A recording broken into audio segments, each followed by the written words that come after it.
Guys, open nga natin itong aking grilling panty. So, eto siya guys. Ano pa siya.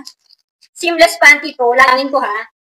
1, 2, 3, 4, 5, and isa, color black, 6. Pabukod talaga yung black nila. Ang dami nagpo-promote ito. Ang dami na rin itong sold ng panty na to.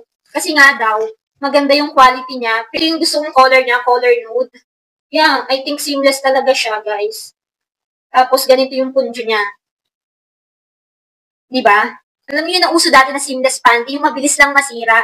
Kasi mura lang siya, nasa 17 pesos, 18 pesos, 20 pesos. Pero ito kasi, medyo pricey siya ng konti. Pero, I think lalaban naman yung quality nito. Ganda rin ang pagkakatahi niya. Mukha siyang matibay. And yung dikit ng ano niya, okay din. Ang ganda rin yung pagkakadikit, guys. Parang may panty liner, ganon. Marami nagre-recommend nito, kaya nga nabudol na rin ako. So, kung gusto niyo rin magpabudol, ayan, meron naman tong size. Lagay siya sa pouch kapag marireceive nyo. Large nga itong pinili ko. 51 kilos lang ako and I think kasya sa akin tong large.